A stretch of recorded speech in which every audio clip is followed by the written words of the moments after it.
Assalamualaikum warahmatullahi wabarakatuh. Salam guru penggerak.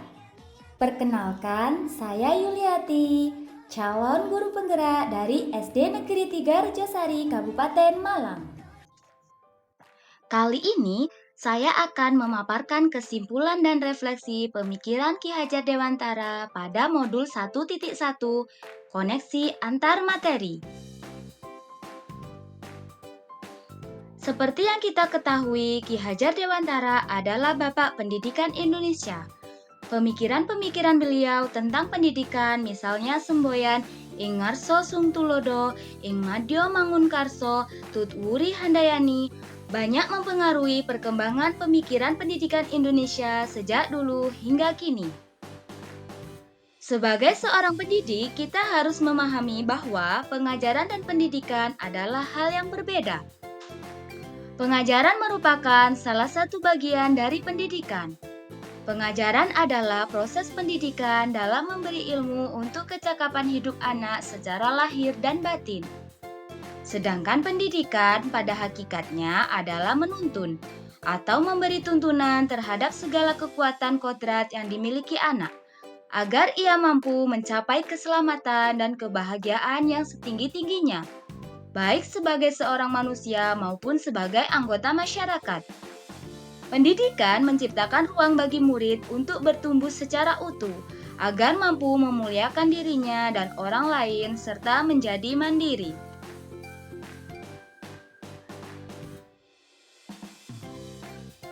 Sebagai pendidik, kita harus terbuka, namun tetap waspada terhadap perubahan-perubahan yang terjadi. Pada dasarnya, anak bukanlah kertas kosong yang bisa digambar sesuai dengan keinginan. Tetapi, anak sudah membawa kekuatan atau kodratnya, yaitu kodrat alam dan kodrat zaman. Kodrat alam anak berbeda. Setiap anak itu beragam dan mempunyai keunikan sendiri-sendiri. Sedangkan kodrat zaman berhubungan dengan zaman yang dialami oleh peserta didik pada saat pengajaran dan pendidikan berlangsung. Untuk pendidikan saat ini, para pendidik harus menekankan pada kemampuan anak untuk memiliki keterampilan abad ke-21.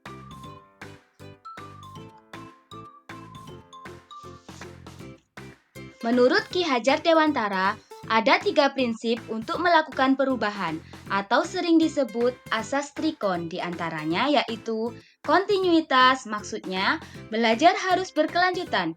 Yang kedua, konvergensi, maksudnya pendidikan harus memanusiakan manusia. Yang ketiga, konsentris, maksudnya pendidikan harus menghargai keberagaman dan memerdekakan.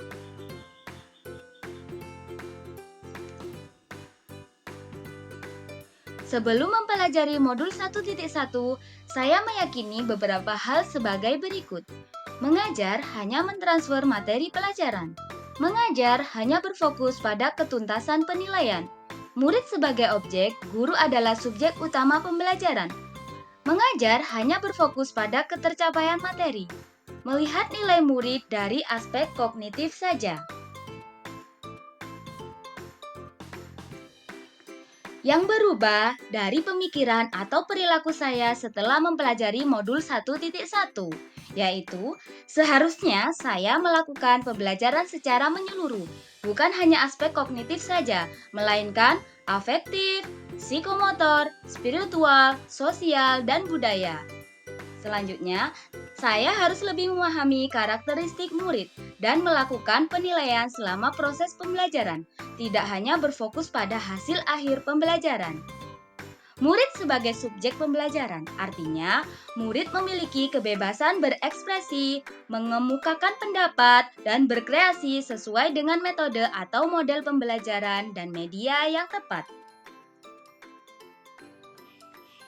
Yang akan segera saya terapkan agar kelas saya mencerminkan pemikiran Ki Hajar Dewantara antara lain merancang pembelajaran yang interaktif dan menyenangkan dengan melibatkan murid sesuai metode student center. Berikutnya, saya akan menerapkan pembelajaran abad ke-21 yaitu berpikir kritis, kreatif, komunikasi, dan kolaborasi. Pembelajaran tidak lagi menuntut, tetapi menuntun. Mengenali karakter dan latar belakang murid dengan menjalin komunikasi yang baik.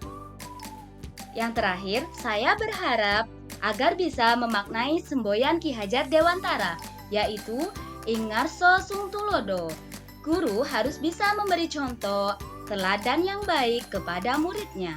Ing Mado Mangunkarso, guru harus bisa membangkitkan semangat dalam diri murid.